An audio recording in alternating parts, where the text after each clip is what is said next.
নমস্কার বন্ধুরা, আমার ছোট্ট গোপাল চ্যানেলে সবাইকে স্বাগতম। তো চলে এসেছি তোমাদের সাথে আরেকটি নতুন ভিডিও নিয়ে। বন্ধুরা, আজকে আমি তোমাদেরকে পড়ে শোনাবো গীতার তত্ত্বসারটা। তো চলো বন্ধুরা, ভিডিওটা শুরু করছি। কেউ কিন্তু স্কিপ করো না, পুরো ভিডিওটা দেখার জন্য অনুরোধ রইল। তো চলো ভিডিওটা শুরু করছি।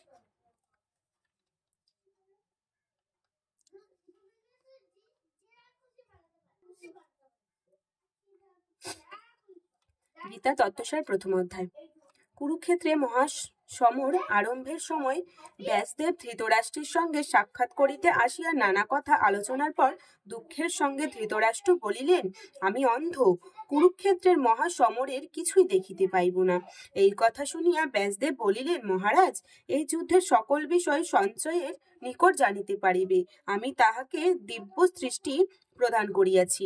সেই দৃষ্টির দ্বারা যুদ্ধের সকল ঘটনা দিব্য চক্ষে দেখিয়া তোমার প্রশ্নের উত্তর দিতে পারিবে তুমি। এই বলিয়া ব্যাসদেব প্রস্থান করিলেন। শ্রীমদ্ ভগবত গীতার সকলেই স্বয়ং ভগবান শ্রীকৃষ্ণের শ্রীমুখের বাণী। কুরুক্ষেত্রের মহাযুদ্ধের আত্মীয় পরিজনকে উপস্থিত দেখিয়া যুদ্ধে অনিচ্ছুক অর্জুনকে ভগবান শ্রীকৃষ্ণ যে সকল উপদেশ দান করিয়াছিলেন তাহাই গীতারূপে প্রকাশ।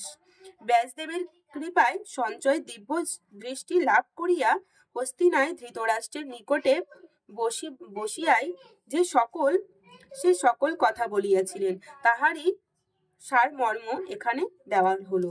তো প্রথম অধ্যায়টা পড়ছি। অর্জুন বিষাদ যোগ। কুরুক্ষেত্রের যুদ্ধস্থলে অর্জুন আত্মীয় সকলকে যুদ্ধ নিমিত্ত উপস্থিত দেখিয়া ধনুর্বাণ ত্যাগ করিয়া সারথী রূপী ভগবান শ্রীকৃষ্ণকে বলিলেন, হে কৃষ্ণ, যুদ্ধক্ষেত্রে এই সকল আত্মীয় স্বজন গণকে দেখিয়া আমার সারা দেহ কম্পিত হইতেছে, হাত হইতে ধনুর্বাণ খসিয়া পড়িতেছে, আমি যুদ্ধ করিতে পারিব না। এইভাবে যুদ্ধ জয় কি লাভ? কুলক্ষয় মহাপাপ। অতএব তোমার নিকট আমার মিনতি, আমাকে এই পাপ কাজে প্রবৃত্ত করিও না। দ্বিতীয় অধ্যায়। সাংখ্যযোগ। অর্জুনের মনের অবস্থা বুঝিয়া ভগবান শ্রীকৃষ্ণ তখন অর্জুনকে পাপ, পুণ্য, ধর্ম, অধর্ম এবং কর্তব্য ও অকর্তব্য সম্পর্কে সারমর্ম বুঝাইতে লাগিলেন। শ্রী ভগবান বলিলেন, হে অর্জুন, যুদ্ধে উভয় পক্ষেরই মৃত্যু অবধারিত। কিন্তু মৃত্যু কি?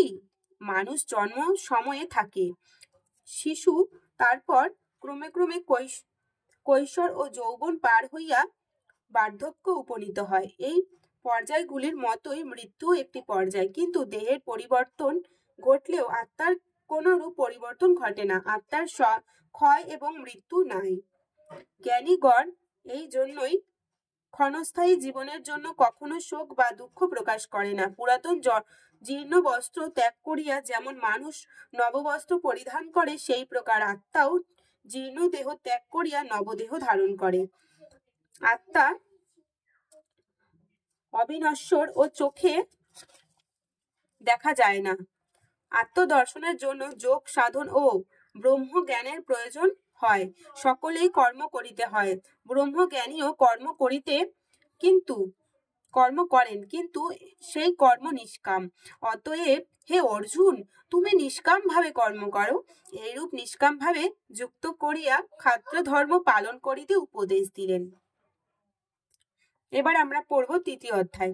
কর্মযোগ। একদিকে ব্রহ্মজ্ঞান, অপরদিকে নিষ্কাম কর্মের কথা শুনিয়া অর্জুন বিভ্রান্ত হইলেন। তাহা বুঝিয়া শ্রী ভগবান শ্রীকৃষ্ণ বলিলেন, হে অর্জুন, আমি মানবের হিতার্থে বেদ ধর্ম প্রচার করি। বেদে দুইটি পথে নির্দেশ দেওয়া হইয়াছে, তাহার মধ্যে একটি জ্ঞান, অন্যটি হচ্ছে নিষ্কাম ধর্ম। আজীবন ব্রহ্মচর্য পরায়ণ ব্যক্তি জ্ঞান মার্গের অধিকারী। এই পথে কঠোর যোগ সাধনার দ্বারা সেজন্য খুব অল্প সংখ্যক ব্যক্তি এই সাধনার সিদ্ধি লাভ করেন। অতএব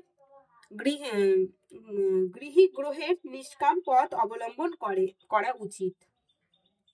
নিষ্কাম কর্মের ফলে মন শুদ্ধ হয় এবং মন শুদ্ধ হইলে জ্ঞানও শুদ্ধ হয়। নিষ্কাম কর্মীগণের সর্বদা মনে রাখিতে হইবে যে কার্যে তিনি ব্রতী হইয়াছেন, সেই কাজ শ্রী ভগবানের, তাহার নিজের নহে। এই রূপে শ্রী ভগবান অর্জুনকে আসক্তিহীন হইয়া নিজ কর্তব্য পালনের কথা বলিলেন।